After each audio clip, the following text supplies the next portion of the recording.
توره تیاره او خوشې لار ماښام دی توره تیاره او خوشې لار ماښام دی د چا کومه انتظار ماښام دی زما د جیب د خاله زه خبر یم زما د جیب د خاله زه خبر یم غلی راتیر شوم په بازار ماښام دی رحیمه نه کومه ښکار د مرغو رحیمه نه کومه ښکار د مرغو هسې نوه له مازار ماښام دی د نازولي تړون مینوالو سلامونه نیکې ښلې احترامات مې ومنې ستاسو ورور ابراهیم ارماني یم راغلی یم لوی دیر ته خانپور پکنې ته د رحیمداد رحیم صاحب خواله نو د هغوی نه به څه د خوند رنګ شعر غزل اورو ریکارډ کوو به تې تاسو هم ترې خوند والې موږ به هم ترې والو رحیمداد صاحب سلام مې واخلي وعلیکم سلامونه ډېره ډېره مننه ابراهیم صاحبو ستاسو مشال صاحبو واجد صاحبو چې ملکنډ درګۍ کلي نه را روان شوې او زمونږ د خړ کلي ته رالی نو ډېره ډېره مننه کوم ستاسو ښاد او آباد راته اوسئ رحیمداد صاحب دغه مینوال به تاسو ډېره شعرونه ورته ډالۍ کوي مننه مو کوم د غزل نه وړاندې به یو څو شعرونه وویمه چې زه یې چې نه وینم زړګي ته مې قرار نه راځي او د خپلې مور نه سوا هېڅوک هم په کار نه راځي ډېر ښه یار مننه زه یې چې نه وینم زړګي ته مې قرار نه راځي د خپلې مور نه سوا هېڅوک هم په کار نه راځي او مودې وشوې زمونږ کلي ته مې یار نه راځي مودې وشوې زمونږ کلي ته مې یار نه راځي او مودې وشوې زمونږ کلي ته بهار نه راځي ډېر ښه یار ډېر ښه مننه چې مسافر شوم هغه هم د اوس خپه راپسې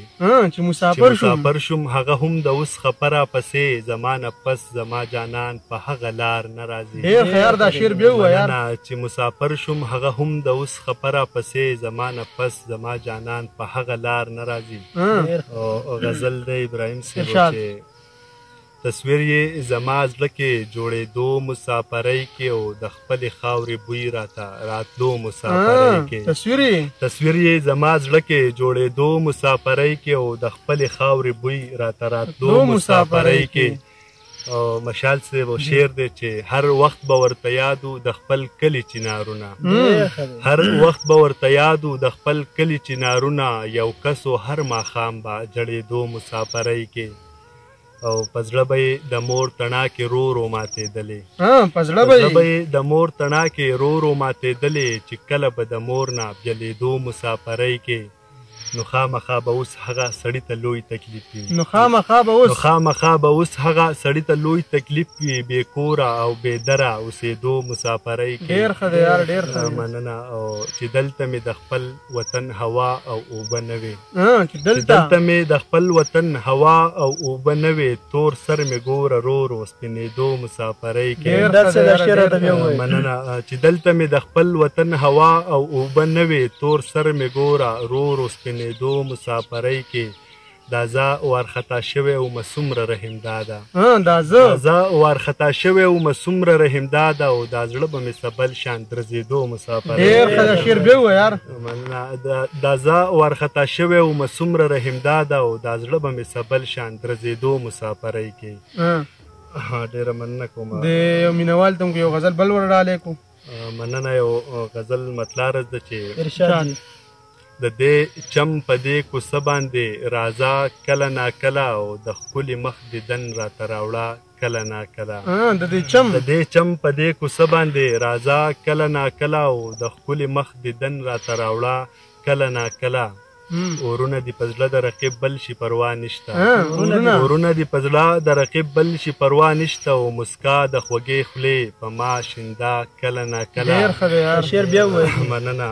اورونه د پزړه د رقیب بل شي پروا نشته او مسکا د خوږې خولې په ما شینده کله ناکله او زما او ستا لمن چې د یو بل نه جدا نشي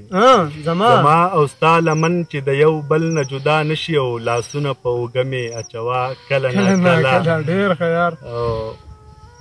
سپرلی موسم چې باغډیرۍ کلي کې جوړ شي سپرلی موسم چې باغډیرۍ کلي کې جوړ شي او ګلونه په پیکي کې لګوه کله ناکله سپرلی موسم چې باغډیرۍ کلي کې جوړ شي او ګلونه په پیکي کې لګوه کله ناکله او مقصده چې دا ستا دستا په سر په دې رحمداد څومره لوبې وشوې دستا په سر په دې رحمداد څومره لوبې وشوې او زما په لور هم سترګې غړوه کله ناکله. ډېره مننه رحمداد صاحب چې موږ هم خپل قیمتي وخت راکړو. د دې ملګرو مننه کوم اکرام صاحب راسره دی، فاروق شوګیر دی او جواد خان هم مننه کوم دغه ویډیو زموږ نه هغه ریکارډ کړه. عزیز مشال ابراهیم رو دی ټول کم ملګري چې راسره ناست ډېره مننه کوم. مینوال امید لرم چې د پروګرام نه خوند اخیستی وي او خوښ به هم شي. انشاءالله بیا به راځو